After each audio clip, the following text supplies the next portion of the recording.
Hello, in this video we explore Paris during the 17th and 18th centuries. Through historical engravings, we'll walk through the city's streets, gardens, gates and grand buildings, discovering how Parisians live and work in their remarkable city. The map of Paris, labelled by its ancient name Lutetia Parisiorum, captures the city in the early 17th century. Within these walls, hundreds of thousands of people make their homes. The Seine divides the city into distinct quarters, the right bank houses, merchants and markets, while the left bank draws scholars and clergy to its colleges and religious foundations.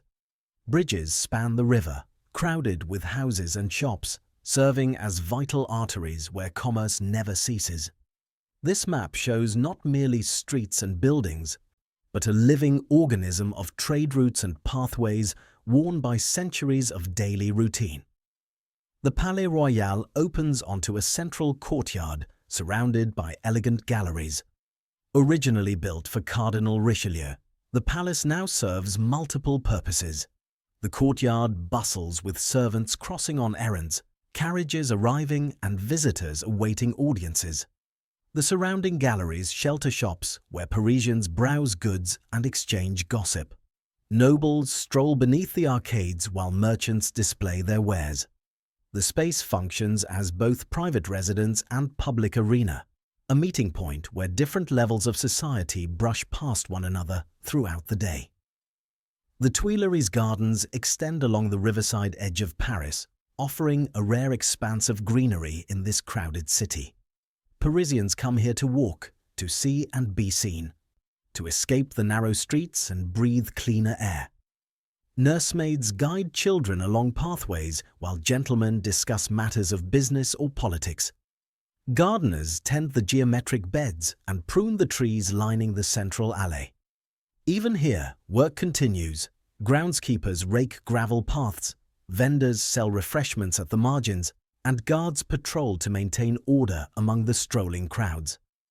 Porte Saint-Bernard stands as the eastern river gate of Paris, controlling access to the city along the Seine's left bank.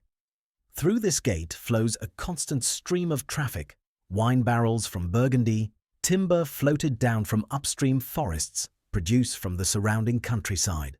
Customs officials inspect goods and collect tolls while guards check travelers entering and leaving.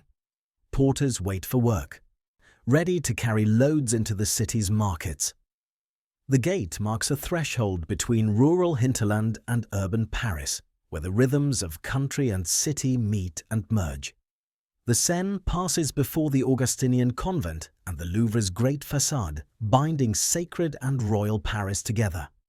Barges and boats of every size work the river constantly, some carrying passengers across to the opposite bank, others hauling cargo to the numerous quays. The Augustinian friars follow their monastic routine within sight of the royal palace, their bells marking the hours for prayer. Along the Louvre riverfront, courtiers and officials move between buildings while workers unload supplies destined for the royal household.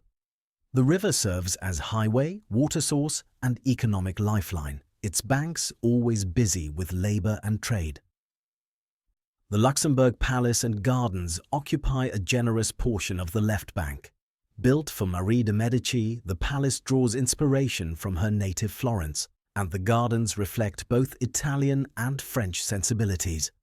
Residents of the nearby faubourg walk the tree-lined paths, finding respite from crowded streets beyond the walls. Students from the Latin Quarter venture here between lectures, and wealthy families take the air on pleasant afternoons. Servants move constantly between kitchens, stables, and the main residence.